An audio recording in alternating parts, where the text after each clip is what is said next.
What we're going to do now is we're going to talk about a case study that demonstrates how to apply Java structured concurrency, and it's going to do it in a very interesting way. So we're going to show how to use ShutdownOnSuccess, and then we're also going to implement our own custom StructuredTaskScope. So out of the box, you get ShutdownOnFailure, which is the invoke all model. You get ShutdownOnSuccess, which is the invoke any model. And then you can come along and make your own implementation to do whatever you want it to do. And so that's what we're going to do in this particular case. And the example is a little bit funny, but you'll get the point when we take a look at the code. So the code is in the ex5 project in my Loom folder in my live lessons GitHub repository. So here we are in my IntelliJ project for ex5. And let's go take a look and see what ex5 does. So this example is going to demonstrate how to use ShutdownOnSuccess as well as our own custom StructuredTaskScope to capture the result of the first subtask to complete successfully. Again, this is the invoke any model, where we take the first thing and then get rid of everybody else. And this will be used to identify a prime number without returning a null if something isn't prime. To run this particular piece of code, you're going to need to install Java JDK 21, which is the latest and greatest, with Gradle version 8.3 or later. So either 21 is the latest version, but 22 will probably be out in a few months. At any rate, this is what's in 21. So this is a tiny bit different from your assignment, but you'll see the differences are very minor. So what we have here is we've got a list of numbers, which are both prime and non-prime, and they're very large numbers. And then we're going to make a couple of different calls, calling two different driver methods. One is going to demonstrate how to apply Java ShutdownOnSuccess using odd numbers, so we're actually going to find a prime. And we're going to do that both with ShutdownOnSuccess as well as our own custom StructuredTaskScope. These should behave essentially the same. And then we're also going to do something a little bit more pathological, where we're going to remove the odd numbers from this list, and then we're going to do the same test. As you can imagine, if you remove odd numbers from a list and you try to find a prime number, you're not going to get a match. So it's going to fail, and we're going to see how to handle failure, how that's dealt with in these two different examples. So that's basically how the program works. Just for kicks, this is what remove odd numbers does. Very simple little program. It takes a list of numbers, which we got from that list. It turns it into a stream. It filters things so only even numbers are kept. This is just a way to check to see if a number's even.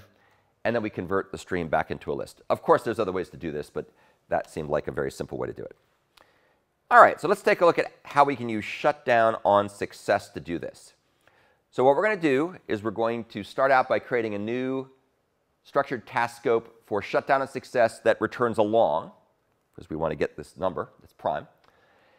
And then we're going to go into a loop, and you'll notice this isn't using Java streams. This is just using good old for each method. And so it says, for each of the numbers in this list of numbers, go ahead and fork off a task. And so all these things are going to get run probably very quickly in the background. And in the task that we fork off, which I could have written this as a method call, but I just put it in line because it was so simple. If the number is prime, we're going to check to see if the number is prime. If the number is prime, in other words, if we check the number and it's got no factor that's non-zero, it's a prime number, which you probably remember from 4th grade or something. And we then return that number. So that number is going to come back. Otherwise, if it's not a prime number, we're going to throw an exception. And you can choose what exception you want to throw. We're going to throw the no such element exception. So this will either find a bunch of prime numbers, but since it's the ShutdownOnSuccess model, only the first one will matter. So only the first one that's found will matter, and all the other ones will be canceled.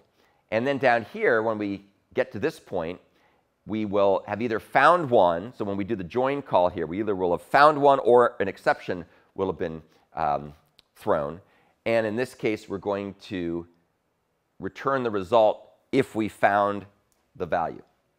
And this, of course, is the barrier synchronization call. So if no exception was thrown, then we're going to print out the first prime result. This is, by the way, this is using the newer Java string template feature, which is kind of cool. So you can see here that you have this funny little syntax there that says this is a value that's supposed to be inserted at this point. This is kind of actually more like printf, if you remember printf from C and C++ days, but it's more strongly typed. If an exception is thrown, and this is actually the question that we were talking about before, if an exception is thrown here, actually this is the question you asked before, if an exception is thrown here, this piece of code will not run. This will transfer control over here, and then we're going to say no prime results found, and we're going to say what the exception was. So that's a nice example of how we handle exceptions in this model. All right, so that's the approach that we use when we do the shutdown on success model. Let's now go take a look at another example that we're going to define our own custom structured task scope. So I'll walk through this code in a second. I'll show you what shutdown on non-null success is in a minute. But just want you to see what the overall structure here is. It's very similar to what we had before. So we iterate through all the numbers we get as the list of numbers.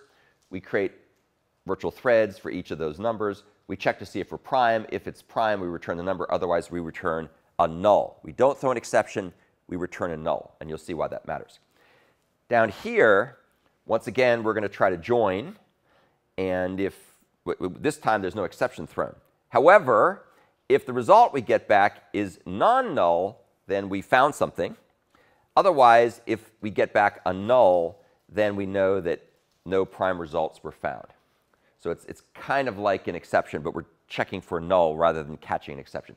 We also have some exception handling in here, but we really shouldn't need to use that because there shouldn't be any exceptions thrown. OK, very similar structure. Let's go take a look at shutdown on non-null success. So this is a custom structured task scope. We implement this. We come along and we say, I want to make a class called shutdown on non-null success. It extends structured task scope. And you can see that it's also generic. It's a generic type, type T, which in this case happens to be long. So we're going to store a result which will be either the first computation to match if we found a number that matched, or null if there are no matches. And here's what it looks like. Here's what the constructor looks like. What we do here is we make ourselves a call to the super classes constructor, superclass being structured task scope, and we basically give it a name that's null, and we give it a virtual thread factory as the type of thread we want to have created here. So this will create virtual threads. Here's the method that does all the work. As you can see here, there's not a whole lot more besides this, but there's another method we'll look at. So handle complete. Handle complete is a hook method.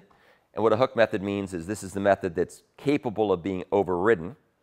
And in this case, we're overriding it in our custom implementation.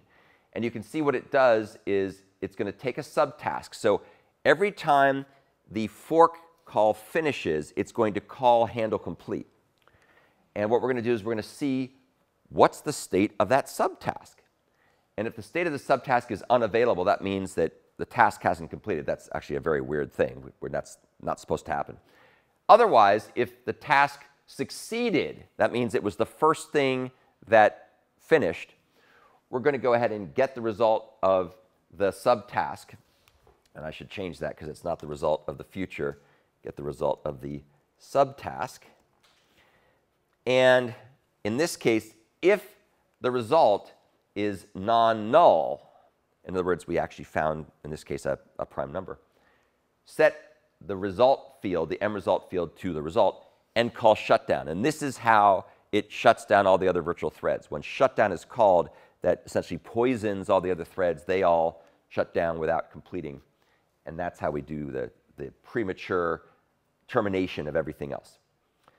Then here's a join method. We basically just re-implement join. And here's the result method that returns the result. So we can get the result back if we want it. OK, so that's how we implement this particular piece of code. And as you can see here, what that does is it'll, if we find a prime, then it will go ahead and shut down. Otherwise, if we don't find a prime, then we know that we're done. And we know that there were no primes. So let's run this program. So when we run this program, as you'll see here in just a second, you can see that the first demo ShutdownOnSuccess is called. This is the one where we've given it primes, and indeed it finds a prime. And then we do the same thing with our custom StructuredTaskScope, and it also finds the prime. It finds the same prime because they're in the same order. Down here we call demo ShutdownOnSuccess, having removed all the primes. So all the primes are gone now. So of course it's not going to find anything, and in that case it's going to throw the no such element exception. And down in this case, if we end up with this call, once again it's not going to find any primes because we took out all the primes. So that's a design that demonstrates how we can implement our own custom task scope. It also shows how you can basically use the ShutdownOnSuccess model.